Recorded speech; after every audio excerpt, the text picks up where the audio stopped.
Hello friends, welcome to this video.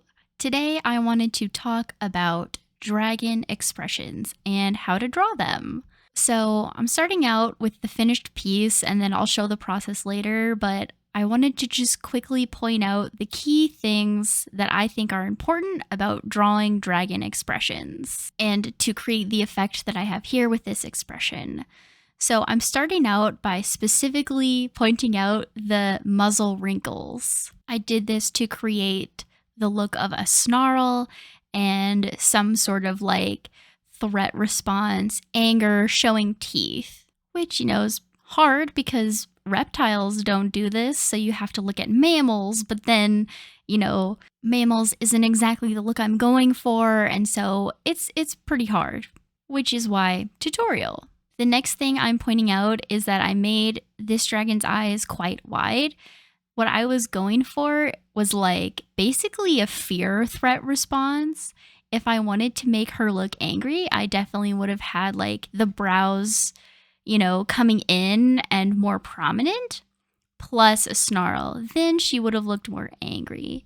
But I was kind of trying to capture more of like almost like a poacher coming upon her and she, has to fight for her life. I do have a story for her that I can get into a bit later, but here I'm just kind of showing the bare minimum that I think you need to make the dragon look angry. So I'm kind of adjusting the eye shape here to account for the furrowed brows.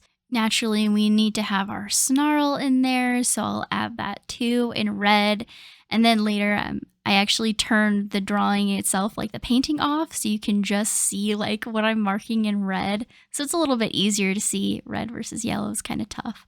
I personally don't consider myself an expert, but hopefully if you're looking at what I'm drawing in red versus what I did eventually draw, like the painted version, hopefully you can kind of see that the expression gives a little bit of a different vibe. Here I'm also pointing out that her mouth is kind of like pulled back a little tighter. It's kind of hard to explain, which is why I'm like drawing it in red here. That also I'm trying to use to denote like a fear type thing versus, and I'm taking this specifically from dogs. When dogs are more angry, their mouth kind of goes like shorter, if that makes sense. Kind of like I'm drawing here in the red. For this, you can definitely look up pictures of like snarling wolves. I do that all the time. Or like, I guess big cats kind of do it, but their mouth is shaped a little bit different. It's a lot wider. This dragon was actually quite a bit based off of a big cat. But yeah, the mouth itself was more based off of like canids. So in general, I find that I kind of have to combine multiple animals when I'm drawing dragons. So I usually have multiple references too, because, I wanted her snout to be longer, sort of, than a big cat's snout. And I wanted the mouth to be a little bit different, a little bit of this, a little bit of that. So I think here is where I'm going to turn off all of the painted layers. If you can see, my layer organization is not good. Yeah, I just kind of do whatever. But hopefully now you can see the little face that is left over looks pretty angry. Hopefully. To me it does, but like I said, I'm not the utmost expert. But at least this is a place to start and a concept to start with. How many of you guys like actually organize your layers? I don't even have like a sketch layer usually. I just kind of like paint over top. And then when I want to like save my progress and move on, I like do another layer so that I'm not messing up the layer before and it just ends up kind of as a complete absolute mess. I also try to have the canvas as big as possible, so my max layers isn't that many anyway. And I'll go through several processes of like merging down and then adding more layers. But yeah, here I'm just messing around a little bit, but in the next section I'm going to draw over with red kind of more of what the fear response is to make it a little bit clearer.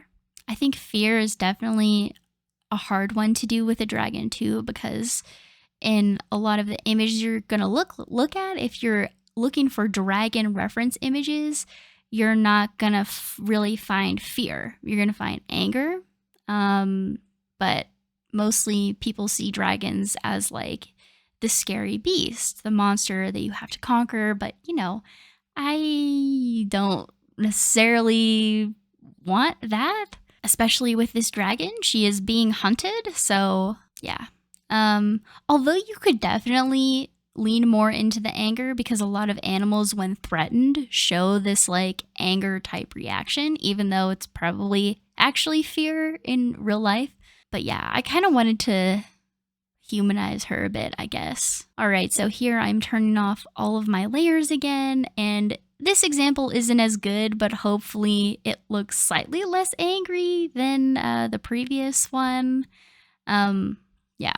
Also, if depending on how you draw your dragons, you can definitely add some type of brow or like brow divot or even just like a color to make it look like they have eyebrows. You know, like how dogs kind of have eyebrows, but they don't really have eyebrows.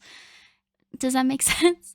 But yeah, I think that would definitely help in making her look more afraid, at least in this like red, sketchy bit. Also, I think one thing that is important with the fear is the eyes should be pretty wide. And that's why I'm kind of putting the pupils almost in like the center of the eye. So if you kind of look, you'll see humans and animals kind of like keep their eyes not fully open. So you can't see their whole iris. Their pupil kind of is pretty close to the top lid. So their eyes are kind of like half closed all the time. Not like half closed, but hopefully you can understand what I'm talking about. You don't see somebody's like whole entire iris when they're talking to you. And for a lot of animals, you don't really see that either. So I was going for more of a fear by making the eyes wider, and so the pupil would land more in the middle of the eye. And I'm going to put a reference that I used here to show you what I'm talking about. Okay, so here are the two main references I was using when trying to draw the expression. The angle and the exact expression are not perfect, hence why combining references, that's what I had to do to get what I wanted.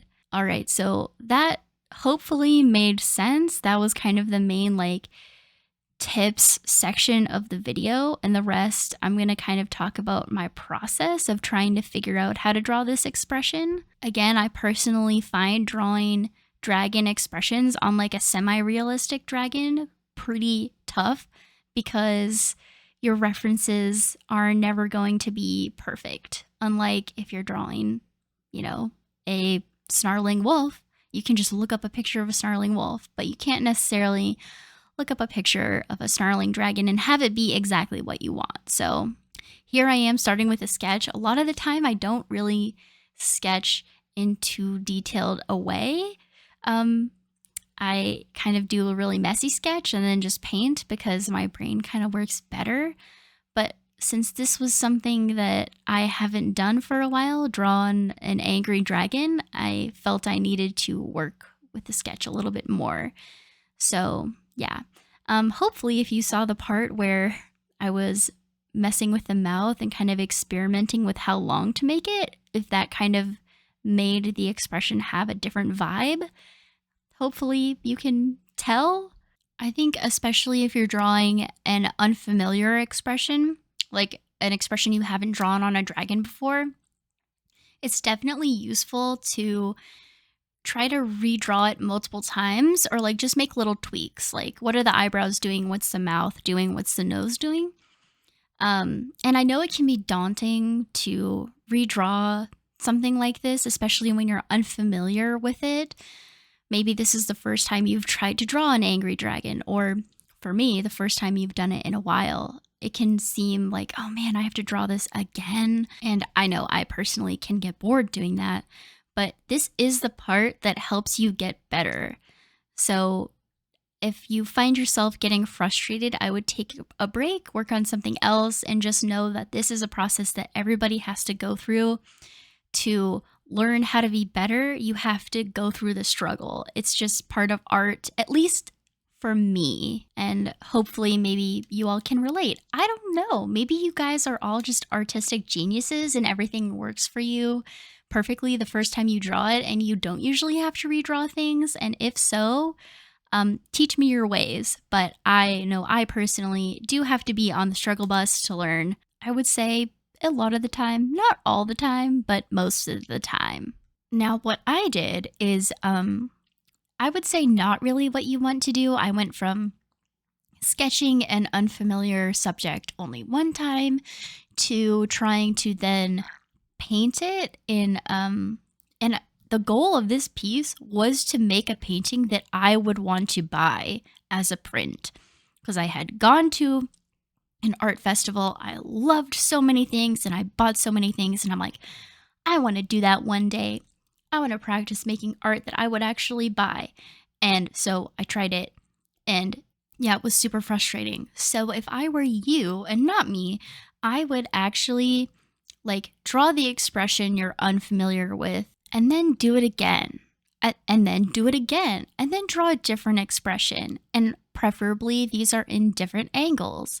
And you should just practice like a few expressions. And I think this would be really helpful in figuring out the forms of the face, which, to be honest, with a dragon, for me, is quite hard. The forms are not something you're familiar with. For me, I like to draw mine as like a mix of mammal and reptile. And it's tough because there's not just a reference you can look at in all of these different angles and see what it looks like. I hope that makes sense. In any case, I would practice before trying to paint, okay? That's what I meant. Try to do some learning before you dive head into a project that you want to look really good. Yeah, I should have done that for sure, but I didn't. And yup. So I think if I had done this, if I had practiced, it would have taken me a lot less time. Actually, I would also not only practice sketching, but if you also like to paint or color your dragons, especially with shading, I would do like a simple paint a few times to again get the main forms down instead of doing what I did. Also, when you're drawing something new or something you haven't drawn for a while, probably don't put pressure on yourself to make a product that you would really want to be extremely good. That is like the opposite of what would help you. You should feel free to practice. I think it's great to actually have a sketchbook to practice in. So, because at least for me, my sketchbook is very messy. I can't really record it. It's not for content. It's just for myself. And that is a really great place to practice and to not put pressure on yourself or anything. I'm sorry that I said the word content. I hate that word so much. It just came out. So in my Canvas statistics, it says that I spent 6 hours on this painting, which it doesn't necessarily look like I spent 6 hours on it. I did have to like paint, repaint, redo the forms, do different sketches. This right here that you're seeing in the video is an example of me struggling to get the wrinkles on the muzzle to look correct because I have drawn a snarl, but I haven't really painted a snarl before. And so I was trying to figure that out. I figured it would be useful to include this so you can see my process of how I did it, starting with the shadows and then adding highlights. I don't know, maybe it would help. I still don't necessarily understand exactly what I did to make it look acceptable, but maybe you'll understand by watching the process. In any case, give or take like an hour of, I've definitely just like messed around in the canvas, like flipping it back and forth to just look at it sometimes.